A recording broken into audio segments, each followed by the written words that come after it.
तो your daily defined duties क्या क्या है, स्टार्ट करिए प्लीज स्टार्ट से। डेली आपको लाइव क्लास अटेंड करनी है। लाइव क्लास के लिए मैं इसलिए बोल रहा हूं बिकॉज इस उम्र में सिंसियरिटी और मैच्योरिटी की थोड़ी कमी होती है, बिकॉज ये दोनों चीजें उम्र के साथ भी है। इसलिए से पिछला लक्ष्य मैंने पढ़ाया था, उसमें एक छोटी सी स्टेटमेंट बोली थी जो आप लोगों को बहुत अच्छी लगी, वापस से रिपीट कर देता हूं।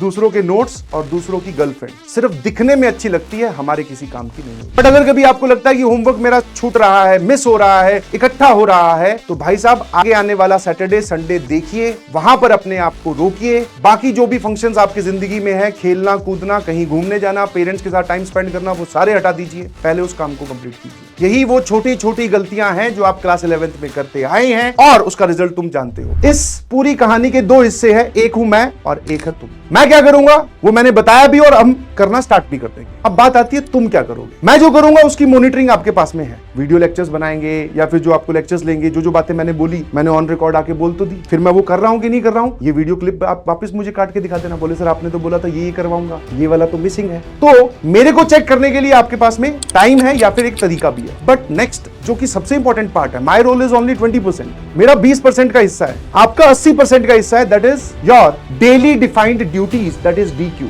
समझ में? हम ये स्क्वायर्स और क्यूब वाली रिप्रेजेंटेशन मैथमेटिक्स में यूज करते हैं। Now you are in the maths class, तो भाई साहब आपके एकदम मैथ्स की लैंग्वेज में ही लिखा है, दैट इज D³ का आप हमेशा अगर ध्यान रखोगे, that is daily defined duties. Daily का मतलब होता है उस रात सोने से पहले, दैट कम्स इन डेली। तो योर डेली डिफाइंड ड्यूटीज क्या क्या है, स्टार्ट करिए प्लीज स्टार्ट से। डेली आपको लाइव क्लास अटेंड करनी है। लाइव क्लास के लिए मैं इसलिए बोल रहा हूं बिकॉज इस उम्र में सिंसियरिटी और मैच्योरिटी की थोड़ी कमी होती है, बिकॉज ये दोनों चीजें उम्र के साथ भी आती है। तो बच्चे क्या करते हैं, एक दिन अगर लाइव क्लास छोड़ी तो हो सकता है अगले दिन भी आप छोड़ दो। ऐसे करते करते आप बाकी जनता से पीछे हो जाओगे। आप सभी लोग अभी चल रहे हैं, आप समझो कि भीड़ चल रही है बहुत सारी, आप उस भीड़ में सिर्फ खड़े हो जाओ, बाकी लोग चल रहे हैं, तो आप ऑटोमेटिकली बहुत सारे लोगों से पीछे हो गए। तो लाइव क्लास अटेंड करने के लिए इसलिए बोला जाता है ताकि आपकी एक रेगुलरिटी मेंटेन रहे और आपकी हैबिट में एक डिसिप्लिन आ जाए कि हमें 4 बजे उठकर लक्ष्य जेई की क्लास अटेंड करनी है। जो होमवर्क मिलेगा उसको रात तक कंप्लीट करना है, अगले दिन उठकर हमें नोट्स रिवाइज करने हैं, वापस से पढ़ के जाना है, क्वेश्चन प्रैक्टिस करनी है, फिर हमें अपनी क्लास में बैठना है। तो दिस इज द प्रोसेस जो आपको सिखाना चाह रहे हैं, जो आपको समझाना चाह रहे हैं। लाइव क्लास अटेंड कीजिएगा please. Next, make your own class notes. पिछले से पिछला लक्ष्य मैंने पढ़ाया था, उसमें एक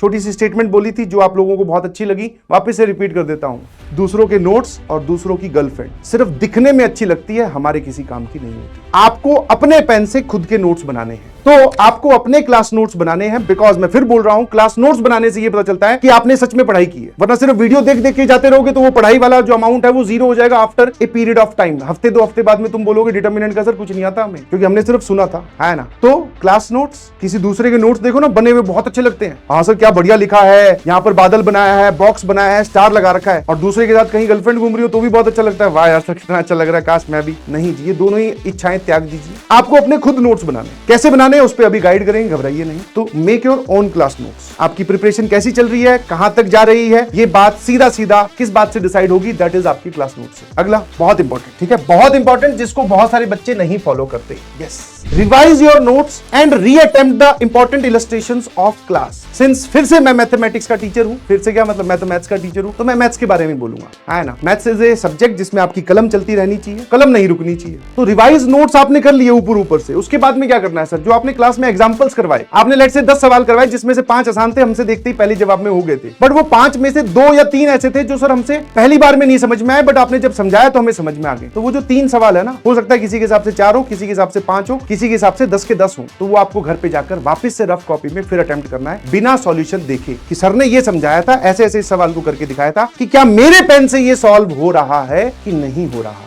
समझ गए? This is the method of revising mathematics lecture. समझ में आएगी नहीं समझ में? नोट्स तो रिवाइज करने ही करने हैं, आपको रीअटेम्प्ट भी करने हैं अपनी क्लास इलस्ट्रेशंस को। हाँ, वापस सवाल दिख रहा है, सॉल्यूशन मत देखिए, पीडीएफ नोट्स आपको मिलेंगे, सॉल्यूशन मत देखिए, उसका सॉल्यूशन खुद लिखिए। कहीं अटकते हो तब सॉल्यूशन देखिए, एक बार और अटके दोबारा अटेम्प्ट कीजिए। जैसे ही आप एकदम फिट एंड फाइन हो जाए कि हाँ सर अब हमें सारे आगे हैं, अब आगे बढ़े। Complete your homework. होमवर्क आपको इतना दिए जाने वाला है, सॉरी टू से दिस, मतलब मुझे थोड़ा बुरा लग रहा है ये बोलते हुए, कि आपको इतना होमवर्क दिया जाएगा कि दैट इज आपके लिए करना थोड़ा मुश्किल हो जाएगा। आपको नोट्स कंप्लीट करने हैं जी, आपको डीपीपी सॉल्व करनी है, आपको जो लेक्चर्स के अंदर डिब्बी दिए जाएंगे वो सॉल्व करने हैं, लेक्चर्स के होमवर्क सवाल सॉल्व करने हैं, आपको मॉड्यूल का होमवर्क कंप्लीट करना है। This is before next class. Next class में आने से पहले आपको ये काम करना है, और करना तो करना ही है, करने की जी जान कोशिश करनी है। कई बार हो सकता है कि मैं आपको 2 ही सवाल होमवर्क में देके जाऊं, कई बार हो सकता है मैं आपको 20 सवाल होमवर्क में देके जाऊं। सर इसको आप सिमेट्रिक क्यों नहीं रख सकते, एक दिन 2 एक दिन 20?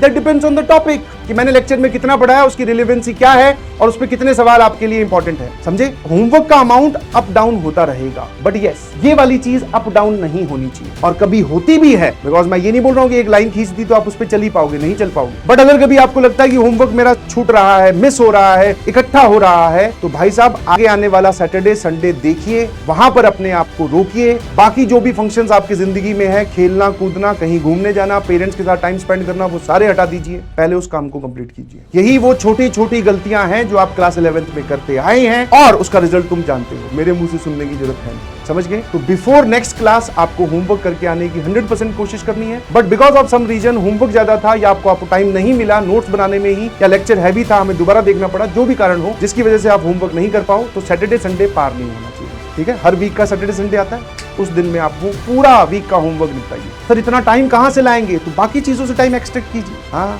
नहाने का टाइम काट दो, अगर नहीं भी नहाओगे तो कोई दिक्कत नहीं है। सर पसीने में तो शरीर से बदबू आने लगेगी, गर्मी आ रही है, कोई बात नहीं, कोई नहीं सूंघ रहा तुझे, कहीं घूमने जाने की भी कोई जरूरत है। This is what we called as dedication, this is what we called as discipline. यही तो चीजें हैं जो आपको उस चीज पे लेके आएंगी। पूछना या करना बहुत आसान है सर, डिसिप्लिन कैसे मेंटेन करें? एक चीज जो आपको बोल दी वो आपके लिए पत्थर की लकीर होनी चाहिए, उसको फॉलो करना, this is called as discipline. First priority IIT JEE है अगले साल मई तक। उसके बाद में जैसे ही आप IIT में एडमिशन ले लो, फिर अपनी प्रायोरिटी आप अपने हिसाब से डिसाइड कर लेना। फिर मैं उसमें कुछ नहीं बोलूंगा, और ना ही मेरे बोलने का कोई हक बनता है, क्योंकि मैंने जितने दिन के लिए आपको समझाना था, ट्रेन करना था, जितने दिन के लिए आपको डिसिप्लिन में रखना था, उतने दिन के लिए रखा। उसके बाद में now the call is yours. और अगर आप इतने दिन के लिए रहेंगे तो आपकी पूरी जीवन सुधर जाएगा। तुम्हें डिसिप्लिन में रहना अपने आप आ जाएगा, तुम्हें एक बात को फॉलो करना अपने आप आ जाएगा कि हाँ सर आप जो बोल रहे हो ना, उससे फर्क भी पड़ता है, रिजल्ट भी आता है, और अपने आप को मन चाहे रूप में हम देख भी सकते हैं। Is this clear? Next is number of notebooks. बहुत ही सिंपल सी कहानी है, हौच पौच नहीं करते हैं, मिक्स मसाला खिचड़ी मत बना देना भाई। ठीक है? 2 किताबें रखिए आप, 2 नोटबुक्स की बात कर रहा हूं। One is class notes and another is, एक क्लास नोट्स होगी जिसमें आप नोट्स लिखोगे जो भी आपके सामने आने वाले हैं, कैसे बनाने उसकी बात करेंगे। Next is practice book. ठीक है? प्रैक्टिस नोटबुक बोल दीजिए आप इसको। अब इस प्रैक्टिस नोटबुक में क्या होगा? प्रैक्टिस नोटबुक में आप DPP भी सॉल्व करेंगे, आप मॉड्यूल भी सॉल्व करेंगे, और आप कुछ अच्छे सवाल PYQs जिसको आप बोल सकते हो वो भी सॉल्व करेंगे। ठीक है? इस पूरी प्रैक्टिस की एक अलग नोटबुक बनेगी। इसको डेकोरेटिव, मैं तो बोल रहा हूं दोनों को ही डेकोरेटिव नहीं बनाना है, सजा सजा के नहीं लिखना है, इतना टाइम भी नहीं होगा। हेडिंग लाल पेन से, फिर क्वेश्चन ब्लू पेन से, उसका एक्सप्लेनेशन ब्लैक पेन से, इतने पेन तो तुम बदल ही नहीं पाओगे, क्योंकि बहुत तेज तेज लिखता हूं मैं। तो आपको नोटबुक क्लास नोट्स वाली इस तरीके से बनानी है कि आपके पॉइंट ऑफ व्यू से वो रीडेबल हो। और ये वाला जो है, इसमें आपको सवाल नहीं उतारने हैं भाई, सवाल DPP में छपा हुआ है, तुझे उसका सॉल्यूशन लिखना है, और उन सवालों के सॉल्यूशन लिखने। अच्छा लिखने भी सर क्या है, पहले रफ कॉपी में सॉल्व करें, फिर उसका एक, सर ये आपने हमें नोटबुक मेंटेन करने के लिए बोली है, तो पहले रफ में सॉल्व कर लेंगे, उसके बाद में इसका सॉल्यूशन वहां उतार देंगे। नहीं भाई, सीधा सीधा सवाल आया सामने, DPP नंबर 1, क्वेश्चन नंबर 1, उसका जो सॉल्यूशन है वो यही सॉल्व होगा। खराब हो गया कोई बात नहीं, काटा मारो, साइड में जगह होती है, छोटे छोटे में उसका सही सॉल्यूशन नोट कर लो। सेकंड क्वेश्चन नहीं सॉल्व हुआ, जगह छोड़ दो, 3 लाइन की 2 लाइन की। तो 3 लाइन में सॉल्यूशन उसका नहीं आया तो कोई बात नहीं, एकदम बारीक बारीक लिखना, फिर चींटी बन जाना, ऐसे करना है। मॉड्यूल से आप सवाल सॉल्व कर रहे हैं, उसका भी सॉल्यूशन आप वहां नोट कीजिए। एक्सरसाइज नंबर 1, क्वेश्चन नंबर 3, ये रहा इसका सॉल्यूशन। क्वेश्चन नंबर 5, ये रहा इसका सॉल्यूशन। क्वेश्चन नंबर 6 बहुत हल्का था, जो देखते ही हो गया, तो उसमें आपने लिख दिया जो भी बात थी, या उसको लिखो ही मत, क्योंकि सॉल्यूशंस आपको उन सवालों की जरूरत पड़ेगी लास्ट में। ये सारा काम किस लिए करवा रहा है? बिकॉज जब आपके पास में सारा सिलेबस खत्म हो जाएगा, आपको अच्छे सवालों, जो आपने पूरे साल में अच्छे सवाल किए, उनकी आपको जरूरत पड़ने वाली है, तो वो लाके कौन देगा? पूरा आप तो कराए, अलग अलग पन्नों पे फेंक दिए, वो पन्ने रद्दी में बेच दिए घर वालों ने, उससे कोई फायदा नहीं होगा। फिर आपको उतना टाइम फिर देना पड़ेगा। क्या मेरी बात समझ पा रहे हो? उतना टाइम आप फिर दे नहीं पाओगे। इसीलिए मैं आपको बोल रहा हूं कि अलग से एक नोटबुक बनाना, उसमें सिर्फ आपको डायरेक्ट क्वेश्चन सॉल्व करना है, कहीं एरर हुआ काटा सीधा ऐसे, बोले ये गलत है, दूसरा उसके बगल में। क्या मेरी बात समझ रहे हो? डेकोरेटिव नहीं बनाना है। नोट्स आप अच्छे बनाने की कोशिश कीजिए, बट उसमें टाइम इन्वेस्ट ज्यादा नहीं करना। डिब्बी वाले सवाल आप क्लास में ही सॉल्व कर सकते हो, नोटबुक में ही कहीं ना कहीं जगह मिल जाएगी। अगर आपको नहीं लगता है तो वो भी डिब्बी वाले सवाल भी आप इसमें ले आइए। अब मैं इसका प्रोपोर्शनल बता देता हूं। अगर मान लो एक चैप्टर के नोट्स बनते हैं 5 पेज में, ध्यान सुनना, तो प्रैक्टिस नोटबुक भरनी चाहिए 50 पेज में। समझ पा रहे हो? ये सिंपल सी रेशियो है, 10 गुना ज्यादा हो जाता है कि सर हमने नोट्स बनाए 5 पेज लगे।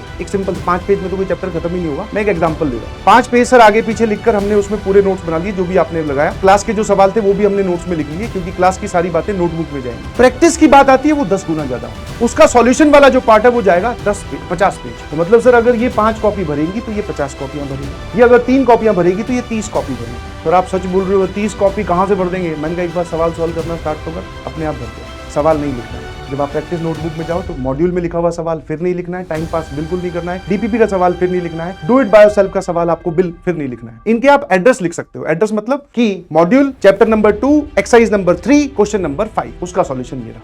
अपने आप वो सवाल आपको सही टाइम पे मिल जाएगा। Is this clear to everyone?